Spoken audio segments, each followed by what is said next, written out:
Alrighty guys, welcome back to Star Wars Review. Today I'm reviewing Star Wars Issue 26, The Path to Victory, which was written by Charles Soule with art by Andreas Gonnet, and was released on August 17th, 2022, which I thought was another solid issue, setting up a lot where I would assume the series is kind of going, which is cool. The issue was definitely a slower one, a lot more just characters talking, definitely the second half. The second half is a lot of that, and kind of just building up to a big reveal, which happens on the last page.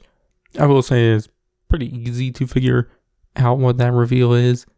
In fact, the first page it's mentioned, I figured it out, mainly because of a character. Obviously, I assume, it's kind of just assumed you'll figure it out pretty easily. So, yeah, but the issue starts with the rebels attacking this Imperial parade on Barlith for some event called the Imperial Unity Day. But I guess this is the first public attack the rebels have made, after the Battle of Hoth, which I guess the Imperial, propaganda has said that the rebels were defeated, at the Battle of Hoth.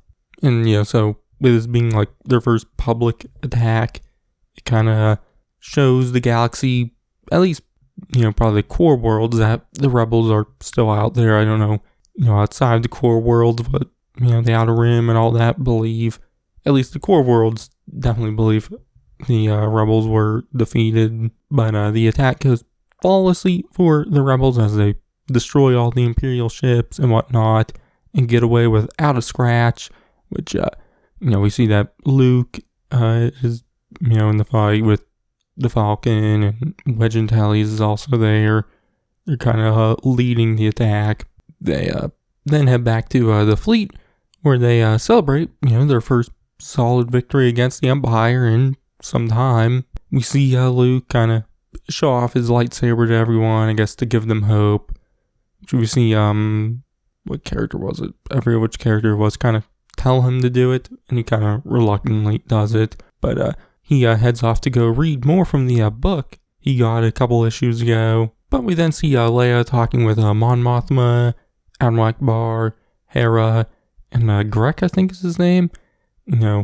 Which are kind of talking about what's next, which, is kind of the rebels, I guess, reacquiring some of their intelligence assets.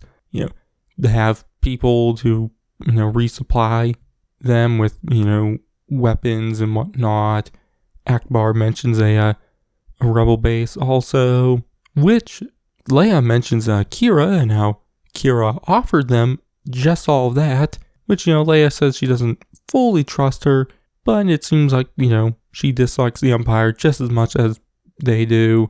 And, Leia mentions that she has a Holdo on the job, so if Qi'ra tries something, Holdo will deal with it. So it seems like, you're probably going to go through Qi'ra and Crimson Dawn to kind of get all that for now. But they also talk about the Empire and fighting them and obviously celebrating their victory over at the start of the issue. And, how fighting the Empire isn't going to be one quick victory like the Empire made it like they did against the rebels at the Battle of Hoth. But it then cuts over to the Imperials at some secret location where we see this female Imperial ISB officer named Major Sharon talking to Moff Gigerod about the recent rebel attack, and that she's there at the secret base to investigate their security at the base. But Gigerod tells this lieutenant named Melton to kind of go down the security procedures, which he does. But Sharon says that's, all good and whatnot, but they need to make sure that they're actually doing it. And so, they're going to kind of look around to make sure that is the case. But we see Gigerod tell Melton to kind of keep his eye on Sharon, while she's there. But we then see Melton then go to his own personal quarters where he's looking at this tablet and is surprised by something, which we then cut over to this lady named Bevelyn working, and then going to her quarters, which happens to be Melton's also, which I guess they're kind of a couple, I guess. But we see Melton tell her that Auntie Q has contacted them, which is Qi'ra, which I guess, they're not actually working for the Empire, they are Crimson Dawn spies. But the order they got was the one we saw at the end of the Crimson Reign series, which is to cause chaos for the Empire and whatnot. which, they kind of discuss that and discuss what they're going to do, which is to escape the base, they're at, and get that info about the base to the rebels, which, we see them also talk about kind of the risk it's going to be, and, also why they joined Crimson Dawn, so they can fight the Empire.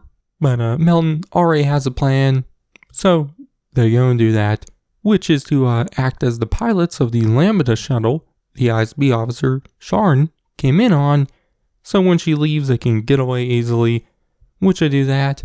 Obviously, on the shuttle, they have to take Sharn out, but they do, and they get away. I guess they also have kids who are with them, I guess their own kids, but the final page is of them flying away from the Death Star 2. So yeah, like I said, I thought it was a solid issue. I liked finally starting to build stuff up with the Death Star 2. In this issue, it's kind of kept the secret, but right away I knew what this base was because of Moff Jerjerrod, and obviously then when they're talking about getting the info of the base to the rebels, it was super easy to figure out. But I feel like that was also kind of the point of it. It was easy to figure out, but I also like at the start seeing the rebels kind of get a win against the Empire. So yeah, and then kind of after that, seeing them kind of talk about what's next. So all in all, thought it was a solid issue. Not one of my favorites, but I definitely still enjoyed it. Definitely for what it sets up. So yeah, but my grade, I'm gonna give it a B. So yeah, but that's gonna be for this one. My next comic review will be Darth Vader issue 26, I think. So you can check that out then. But in the meantime, you can check out all my other comic videos and everything else I do. I've been Stars, and I'll catch you guys in the next one.